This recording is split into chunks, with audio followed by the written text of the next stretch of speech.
people like me. You need people like me so you can point your f***ing fingers and say, that's the bad guy. That's the bad guy. That's the bad guy. That's the bad guy.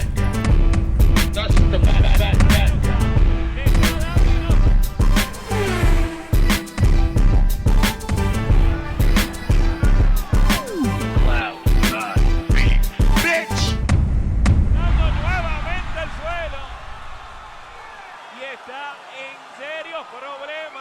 De la noche, Stephanie Piñeiro.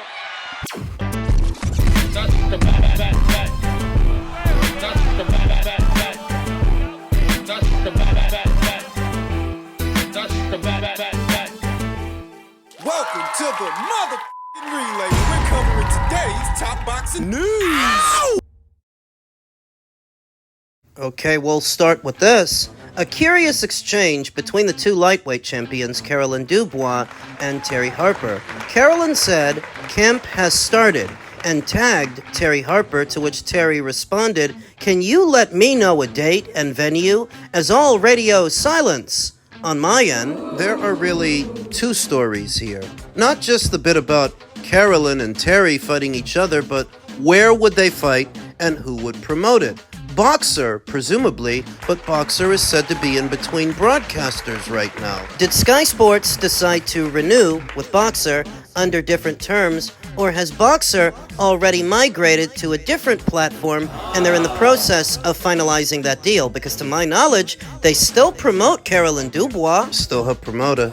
Terry Harper's last fight was not part of a Matchroom show. It was on GBM via DAZN, which gives me the impression that maybe Terry isn't with Matchroom anymore. Not that that would have been an impediment, I don't think it would have been, but if you're talking about a fight between Caroline and Terry, I don't think that would have been on the Matchroom side of things, I think that would have been on the Boxer side of things. Matchroom historically has been more willing to outsource their fighters whenever the situation calls for it, whereas Boxer has been a lot more possessive, a lot more protective with their fighters. So if you're talking about a fight between Caroline and Terry, I would sooner expect it to happen on the Boxer side of things than the other way around. Is this really happening? I don't know if this is Terry confirming that there's a fight between them or if this is her just being tongue-in-cheek. So in a situation where Terry Harper is no longer boxing under the Matchroom banner, and she's free to go wherever she wants to go, why wouldn't she go to MVP? Why wouldn't she go over there to unify titles with their recent signee, Stephanie Han? Stephanie Han is a champion like Terry is a champion, like Caroline is a champion, and with so many women fighters, some British, ending up under MVP like Savannah Marshall and Ellie Scottney. Used to fight on Matchroom. Besides two Aussies and Shernika Johnson and Ebony Bridges, one would think that for a female fighter, at this point in the juncture, MVP is the place to be. That's where you want to go. So that if Terry is fighting Caroline next instead of going over there, is that really the best move? If a fight between Caroline and Terry happens before this year is out, I do favor Caroline Dubois to win it. She's fresher, she's younger, with less miles on the odometer. Physically, I think she's a lot stronger, a lot faster, and is more well-schooled. Sounds like you've got a high opinion of Caroline's boxing, but if that's the case, why do you always take shots at her? I can acknowledge that she's a capable fighter, while at the same time addressing her character, or the lack thereof. That she prefers to fight Terry over Beatrice because she herself said that Terry's no good. So if you prefer to fight a fighter that's no good over one that is, what does that say? Not exactly courageous, is it? But if she ends up fighting Terry Harper before this year is out, I anticipate that she will physically dominate Terry Harper and she will stop her.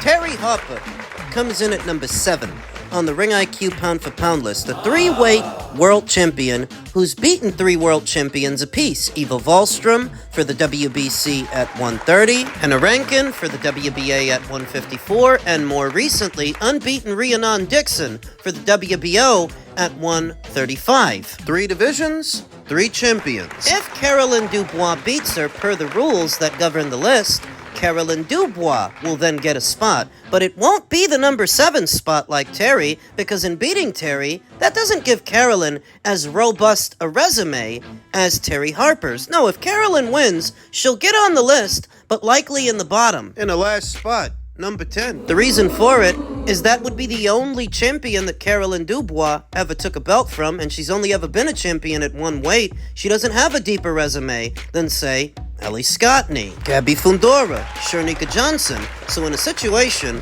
where Carolyn bumps Terry off the list, those 3 aforementioned fighters would all move up one spot, and Carolyn would come in right behind them. At number 10, beating Terry Harper doesn't give Carolyn a better resume than what they've got, and it doesn't make her as accomplished as they are. She has more catching up to do. And that's how it could break down if a fight between Carolyn and Terry comes into fruition. Preliminary thoughts. I like Carolyn to win, and I like Carolyn to win by way of knockout, but ultimately those eggs would still need more bacon. Men's light heavyweight news. David Benavidez has set one condition for a potential Canelo Alvarez fight now that they are both working with Turkey LL Sheikh.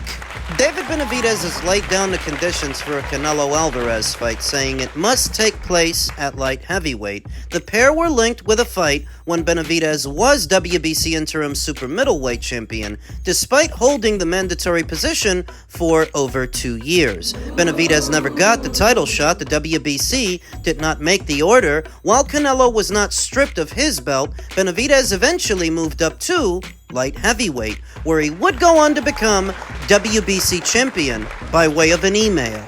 Benavidez secured the WBC interim title at light heavyweight, which later became the full title once Dmitry Bivol vacated. With an Artur Beterbiev trilogy in mind, Canelo has previously boxed at light heavyweight, defeating Sergey Kovalev to win the WBO. Canelo also came out second best against Bivol at that same weight. Showing that Canelo has no issues fighting at light heavyweight, Benavidez has now ruled out a move back to 168, as any Canelo fight must be at light heavyweight. David Benavidez is in no position to dictate any kind of terms to Canelo Alvarez, and it really is as simple as that. Canelo marches to the beat of his own drum, and David struggles with the scales. Ain't Canelo Alvarez's problem. The same way that Chad Dawson, because he wanted a fight with Andre Ward, had to move down. It's that way for David. That didn't change. Just because you're both working with Turkey LL Sheikh doesn't mean you're on equal footing. You're not. Are we still talking about this? To be honest with you, I don't think a fight with me and Canelo would ever happen at 168. I don't want to go back to 168, Which is just another way of saying that he can't. I'm good at 175, and I'm world champion here. So if he wants to come up to fight at 175, I'm all good with that, but right now, I can't live in this fantasy world, Benavidez said. Elsewhere, David Benavidez isn't convinced on the idea of Terence Crawford jumping up 2 weight classes to face Canelo for the undisputed super middleweight title this upcoming September. Crawford moves up from 154 following his win over Israel Madrimov about a year ago in his last fight. While Crawford came out with a win, he was hit more than usual, with many believing similar shots from Canelo would cause extensive damage. Benavidez believes the size difference could be too much for Crawford. As for weight classes, They exist for a reason. I don't like it only because Terence Crawford is coming up 3 weight classes. I don't want to say that Crawford, doesn't have the ability to hurt him. He obviously does. He's really technically sound, and he's a great fighter. Sometimes 3 weight classes is different. It's like me. If I go up and I try to fight Anthony Joshua or the Gypsy King Tyson Fury at heavyweight, I believe I could win if I don't get hit, but if I get hit, you gotta worry about that. We'll see. You never want to count Terence Crawford out, but there's weight classes for a reason. Now, even both boys are working with Turkey now. I don't necessarily expect them to face each other. There are already a good number of names in the hat for a Canelo Alvarez fight next year, should he beat Terence Crawford this one. There's Chris Eubank Jr., there's Hamza Shiraz. The mandatories are also starting to pile up. Christian Mabili is his mandatory via the WBC. Diego Pacheco, who's going to be fighting this weekend, that's his mandatory via the WBO. I don't get the sense that Canelo is charting a course back to the light heavyweight division. I think the Dmitry Bivol fight taught him that's a little bit too high to climb. It's a bridge too far. To where David Benavidez still talking about this guy, in any capacity, is beating a dead horse. That ship has sailed.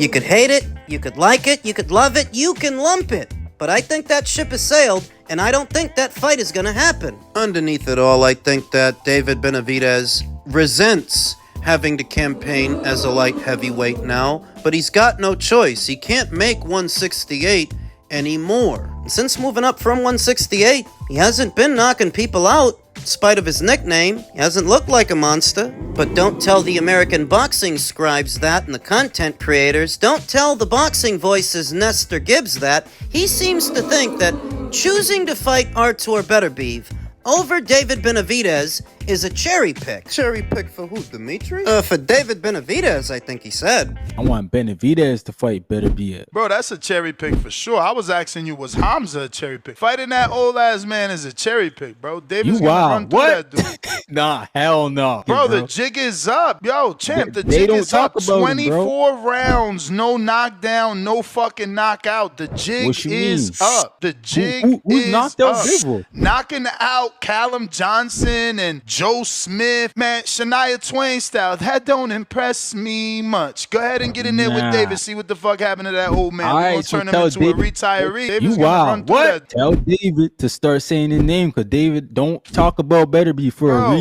Ness. He went to that Don't division talk to fight about the him. winner. That's why he don't talk What about you him, because mean? your man lost 2 back-to-back fights. He got He gifted the didn't first lose one. The too. real ones this know guy. that was a Okay, loss. cap it down, y'all. You hearing this? I don't consider that a serious boxing take at all. That's the kind of boxing take I call it content for the sake of content.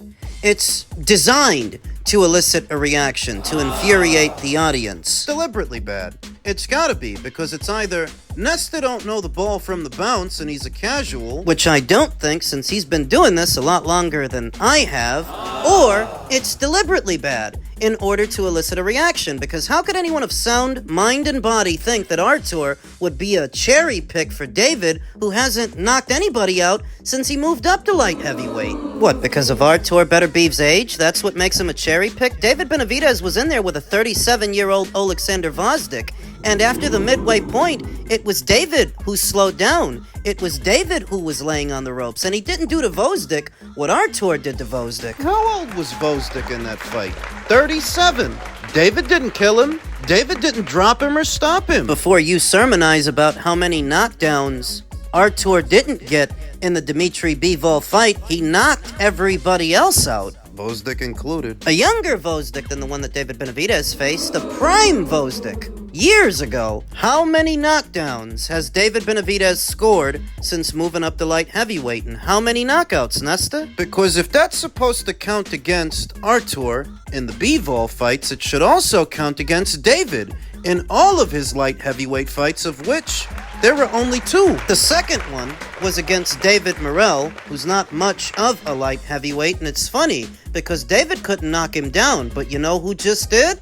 Imam Katayev, a smaller guy than David. The jig is up, yo. The jig is up indeed. Imam Katayev was able to score a heart knockdown on the same David Morrell that David Benavidez didn't knock down, that David Benavidez didn't knock out. The jig is up. It's been up for a while now, so that when I see Nestor saying these things, I'm of the opinion this isn't a real boxing take. It's deliberately bad. It's by design. Why? To cater to the audience, to talk up the American fighter. As a content creator, you know how metrics move, especially based on region. And a lot more Americans might find David Benavidez more interesting than an Artur Beterbiev, because Artur's a foreigner. They want to believe that the American fighter is the best fighter, that the American fighter is the bogeyman, irrespective of what facts you show them. They want to believe the lie, but before that, they need someone to tell it.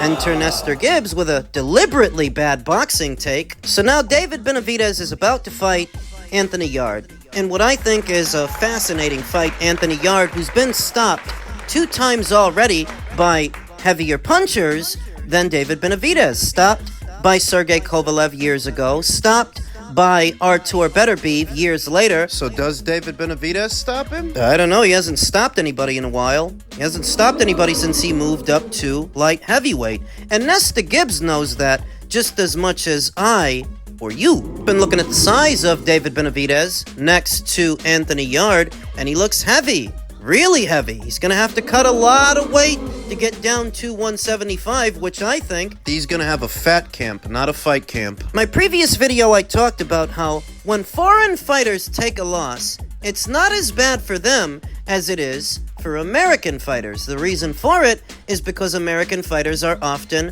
overhyped. And this is a prime example. You're overhyping David Benavidez by diminishing Artur Beterbiev, a more proven fighter in every way. He had a much longer reign as a champion than David Benavidez did. Artur reigned as a champion for 8 years. Unlike David Benavidez, he actually fought the other champions at his weight. He unified the titles. And the only guy that beat him is a guy that he beat first. Knocking out Callum Johnson and Joe Smith, man, Shania Twain style, that don't impress me much. Oh, but not knocking out Gvozdyk, that does. That impresses you. Not knocking down David Morrell, that's impressive too. Don't forget he didn't knock out Caleb Plant either. Didn't even knock him down. That's impressive. It must be, because Nesta Gibbs is tearing down Artur Beterbiev and talking up David Benavidez for having done less. Much less. He used to talk up Wilder like this while tearing down Anthony Joshua.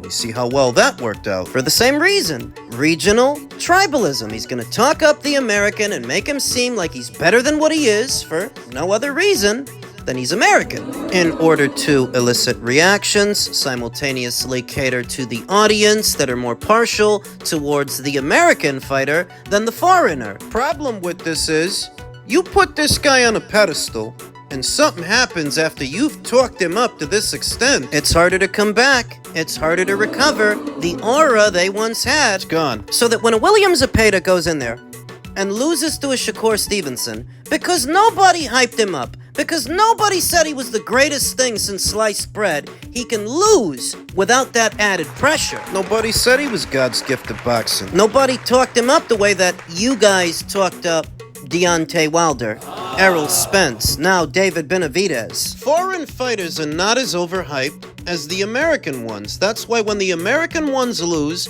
it's harder to recover. It's harder to come back because there was so much hype attached. Don't believe the hype.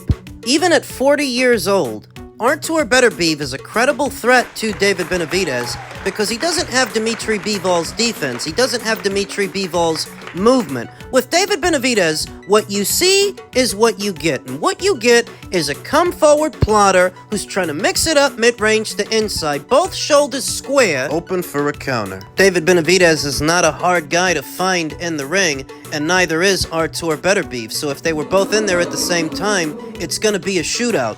Who do you think has the bigger guns? The guy who couldn't knock out Alexander Gvozdyk, or the guy that did? Power is the last thing to go. And I don't think that Artur's power really went anywhere. If you look at Artur in between his fights and David in between his, who's the one ballooning in weight? Who's the one that gets fat? 40 years old, it seems that Artur Beterbiev keeps a better eye on his diet and his midsection than David does. There's no real reason to hype David up this much. Just plain old tribalism.